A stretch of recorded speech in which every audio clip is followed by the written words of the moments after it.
President Barack Obama honoring troops who were killed in Afghanistan at Dover Air Force Base in Delaware in 2009. Doug Milster, New York Times, Washington. President Trump falsely asserted on Monday that his predecessor, Barack Obama, and other presidents did not contact the families of American troops killed in duty, drawing a swift, angry rebuke from several of Mr. Obama's former aides. Mr. Trump was responding to a question about why he had not spoken publicly about the killing of 4 Green Berets in an ambush in Niger 2 weeks ago when he made the assertion.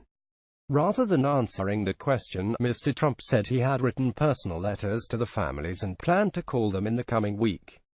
Then he pivoted to his predecessors. If you look at President Obama and other presidents, most of them didn't make calls, Mr. Trump said during a news conference in the Rose Garden with the Senate Majority Leader, Mitch McConnell. A lot of them didn't make calls. I like to call when it's appropriate. Mr. Trump's assertion belied a long record of meetings Mr. Obama held with the families of killed service people, as well as calls and letters, dating to the earliest days of his presidency.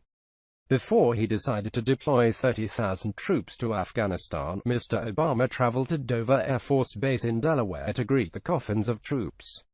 While Mr. Obama's former staff members have grown used to Mr. Trump's jibes about the failure of the Affordable Care Act or the disastrous Iran nuclear deal, they lashed out at his remarks on Monday with unusual bitterness. This is an outrageous and disrespectful lie even by Trump standards, Benjamin J. Rhodes, a former deputy national security advisor to Mr. Obama, posted on Twitter. Also, Mr. Rhodes added, Obama never attacked a Gold Star family. That reference was to the public feud Mr. Trump began with the parents of a Muslim American soldier, Humayun Khan, who was killed in Iraq in 2004. The soldier's parents, Khizr and Ghazala Khan, appeared at the Democratic National Convention in 2016, where Mr. Khan criticized Mr. Trump. Elisa Mastro Monaco, a former senior aide to Mr. Obama, used even stronger language on Twitter, calling Mr. Trump's statement a lie, along with an expletive, and describing him as a deranged animal. A spokesman for Mr. Obama declined to comment.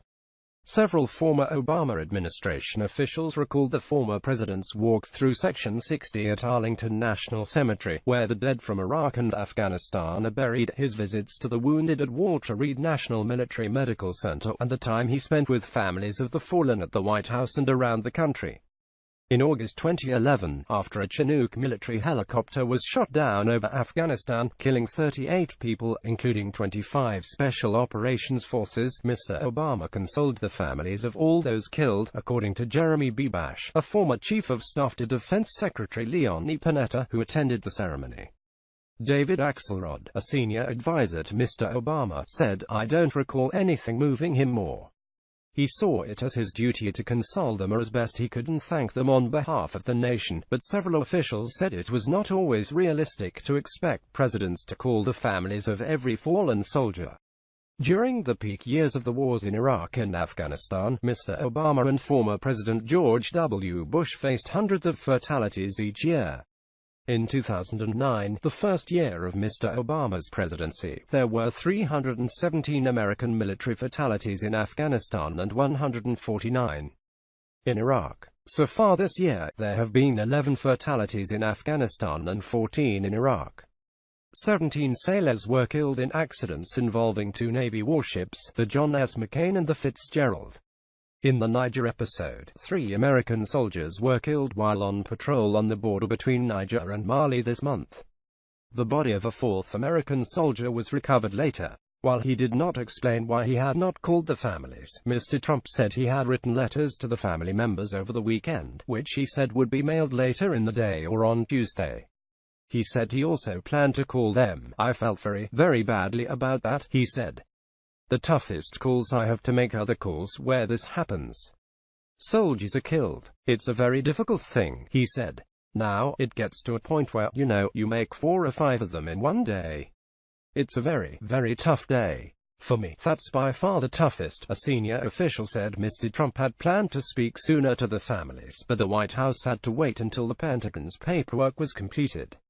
Pentagon officials said the military's Africa Command was putting together a detailed timeline of the attack and of the response by French helicopters that first provided air cover for the badly outnumbered American and Nigerian forces, and eventually medical evacuation. On Monday, Senator Jack Reed of Rhode Island, the ranking Democrat on the Armed Services Committee, joined a growing chorus calling for a review of the circumstances leading to the ambush. After he answered the question about his response to the attack, Mr. Trump was pressed later in the news conference about his claim that Mr. Obama had never called bereaved families. This time, he seemed to soften his tone. "I don't know if he did," the president said. "I was told he didn't often, and a lot of presidents don't. They write letters. President Obama, I think, probably did sometimes, and maybe sometimes he didn't," Mr. Trump continued. "That's what I was told. All I can do is ask my generals." Correction: October 17, 2017. An earlier version of this article misidentified the military specialty of the armed services personnel who died in August 2011 after a Chinook helicopter